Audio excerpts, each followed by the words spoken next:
નમસ્કાર. આજે આપણે સમજીએ કે વોટ્સઅપની અંદર એક ફીચર છે બ્રોડકાસ્ટ ગ્રુપ. એ કેમ અને કેવી રીતે બનાવવું. સૌથી પહેલાં આજકાલ આપણે અનેક ગ્રુપ બનાવતા હોઈએ છીએ અને એ ગ્રુપની અંદર સામેવાળી કોઈ આપણા જે પણ કોન્ટેક્ટ છે, સંબંધી હોય યા ફ્રેન્ડ સર્કલ હોય કે સ્ટાફ હોય, તો એને આપણે સામેલ કરતા હોઈએ છીએ અને આપણી પાસે જે પોસ્ટ હોય અથવા જે બ્રાન્ડ પ્રમોશન કરવું હોય એ આપણે એમાં પોસ્ટ કરતા હોઈએ છીએ. પણ થાય છે એવું કે સામેવાળી વ્યક્તિને તમે એડ કર્યા પછી 1-2 દિવસ સુધી એ ઇન્ટરેસ્ટેડલી તમારી પોસ્ટ જોવે છે અને પછી એને સાથે કનેક્ટ ના હોવાના કારણે એ તમારા પરિચયમાં હોવાના કારણે ગ્રુપ તો લેફ્ટ નથી કરતું, પણ એ તમારા ગ્રુપને હાઇડ કરી એને મૂકી દે છે. હવે તમે જેટલી બી પોસ્ટ કરશો એ જોતું પણ નહીં હોય અને એક્ટિવલી એ પાર્ટિસિપેટ પણ નથી અને એમાંથી એક્ઝિટ પણ નથી. એટલે એવી કન્ડિશન થતી હોય છે. તો આવા સમયે તમારી પાસે જે સારી પોસ્ટ હોય છે એ પણ એ વ્યક્તિ જોતા નથી હોતા. તો આવા ગ્રુપના કારણે જે લોકો અરુચિ થઈ ગઈ છે અને એના કારણે આપણે એ ગ્રુપની અંદર જે પણ મેસેજ પડતા હોય એને ઇન્વોલ્વ જોતા નથી. તો એવા સમયે આપણી પાસે સારો મેસેજ છે, સારી પોસ્ટ છે, તો એ વ્યક્તિગત રીતે જ્યાર સુધી એની પાસે નહીં જાય ત્યાં સુધી એ વ્યક્તિ નહીં જોવે. તો બ્રોડકાસ્ટ ગ્રુપ એક એવી સેવા છે કે જ્યાં તમે તમારા માટે એક ગ્રુપ તમે તૈયાર કરો છો અને એની અંદર જે પોસ્ટ કરો છો, માની લો કે તમે એક ગ્રુપ તૈયાર કર્યું, એની અંદર 50 પાર્ટિસિપેટ છે, તો એ 50 પાર્ટિસિપેટના ગ્રુપમાં જ્યારે તમે પોસ્ટ કરો છો ત્યારે એ પોસ્ટ એ વ્યક્તિને વ્યક્તિગત રીતે મળે છે. મતલબ એને પર્સનલી શેર થાય છે.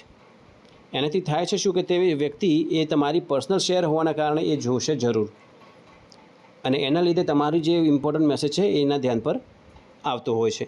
તો એક આવી સેવા છે, એને આપણે અહીંયા જોઈએ છે કેવી રીતે બનાવવું, કેમ કે વ્યક્તિગત કોન્ટેક્ટમાં આવવા માટે આ શ્રેષ્ઠ એક ટૂલ્સ છે, એનો ઉપયોગ કરી અને આપણે લોકોના અને આપણા જે પણ પોસ્ટ છે એને મોકલી શકીએ છીએ. તો સમજીએ, વોટ્સઅપની અંદર જશો એટલે તમારે ત્યાં બીજો જ નંબરનો ઓપ્શન છે ન્યૂ બ્રોડકાસ્ટ ગ્રુપ. બસ અહીંયા ન્યૂ બ્રોડકાસ્ટ ગ્રુપની અંદર તમારા જે પણ કોન્ટેક્ટ છે એ કોન્ટેક્ટની અંદર એ વ્યક્તિઓને સામેલ કરવાના છે. ફોર એક્ઝામ્પલ અહીંયા હું 2-3 કોન્ટેક્ટ્સ લઈ લઉં છું. દાખલા તરીકે 1 2 3 4 રાઈટ, હું આ 5 કોન્ટેક્ટ લઈ લઉં છું અને અહીંયા સામેલ કર્યા, એડ કરી દીધા. આ બની ગયું બ્રોડકાસ્ટ ગ્રુપ. એટલું સરળ અને સહજ છે. આ બ્રોડકાસ્ટ ગ્રુપ બની ગયું.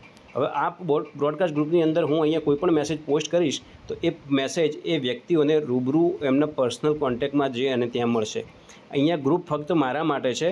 આ ગ્રુપ ની અંદર એ લોકો ઇન્વોલ્વ નથી, એ લોકોને ગ્રુપની અંદર સામેલ થયાનો મેસેજ પણ નહીં મળે. પણ અહીંયા હું જે પોસ્ટ કરીશ એ પોસ્ટ એમના પર્સનલ મોબાઈલમાં જોવા મળશે એમને. અહીંયા આ જે કોન્ટેક્ટ છે એ કોન્ટેક્ટની લિસ્ટ હું વધારી પણ શકું છું.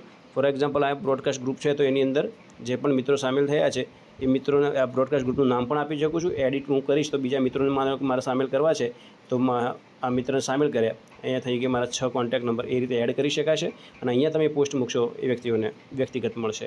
કોઈ કન્ફ્યુઝન હોય તો આપણે નીચે પોસ્ટ કરી શકીએ છીએ. નમસ્કાર.